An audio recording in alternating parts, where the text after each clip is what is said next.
ഇടുക്കിയിൽ മാരക രാസലഹരിയുമായി കോഴിക്കോട് സ്വദേശികളായ യുവതിയും യുവാവും എക്സൈസിന്റെ പിടിയിൽ.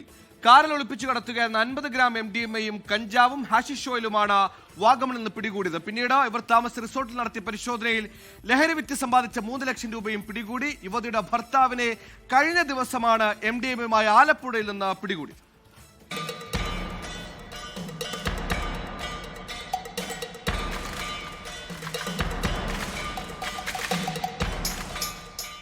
കോഴിക്കോട് റഹ്മാൻ ബസാർ സ്വദേശി മുഹമ്മദ് ഫവാസ്, ഫറോക്ക് സ്വദേശി ശ്രാവൺ താര എന്നിവരാണ് പീരുമേട് എക്സൈസിന്റെ പിടിയിലായത്.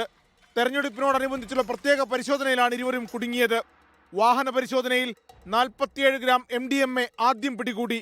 പിന്നീട് ചോദ്യം ചെയ്തതിന്റെ അടിസ്ഥാനത്തിൽ ഇവർ താമസിച്ചിരുന്ന റിസോർട്ടിൽ പരിശോധന നടത്തി. റിസോർട്ടിൽ നിന്നും 3 ഗ്രാം MDMA-യും ഹാഷിഷ് ഓയിലും കഞ്ചാവും കണ്ടെത്തി.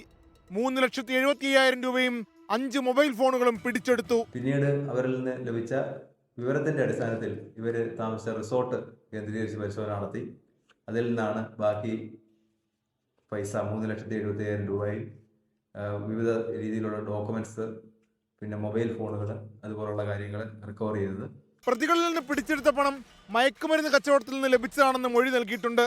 ഫവാസിനെ 2021-ൽ 83 ഗ്രാം MDMA-യുമായി എറണാകുളത്ത് നിന്നും പിടികൂടിയിരുന്നു. മറ്റു സ്ഥലങ്ങളിലും ഇയാൾക്കെതിരെ മയക്കുമരുന്ന് കേസുണ്ടെന്ന് എക്സൈസ് സംഘം പറഞ്ഞു. ശ്രാവൺ താരയുടെ ഭർത്താവ് ശ്രീമോനും ഫവാസും ചേർന്നാണ് രാസലഹരി മരുന്ന് കച്ചവടം നടത്തുന്നത്. ശ്രീമോനെ കഴിഞ്ഞ ദിവസം 430 ഗ്രാം MDMA-യുമായി ആലപ്പുഴയിൽ പോലീസ് പിടികൂടിയിരുന്നു. തങ്ങളെയും പോലീസ് അറസ്റ്റ് ചെയ്യുമെന്ന് ഭയന്നാണ് ഇരുവരും വാഗമണിലേക്ക് കടന്നത്. സംസ്ഥാനത്ത് വൻതോതിൽ രാസലഹരി വിൽപ്പന നടത്തുന്ന സംഘത്തിലെ കണ്ണികളാണ് ഇവരെന്ന് എക്സൈസ് കണ്ടെത്തിയിട്ടുണ്ട്. 24 ഇടുക്കി. ലോകത്തെവിടെയായാലും ഏത് സമയത്തും 24 വാർത്തകളും ഓഗ്മെന്റഡ് റിയാലിറ്റി പാക്കേജുകളും എക്സ്പ്ലെയിനറുകളും വിശദമായി കാണാൻ ഞങ്ങളുടെ യൂട്യൂബ് ചാനൽ നിങ്ങൾക്ക് സബ്സ്ക്രൈബ് ചെയ്യാം.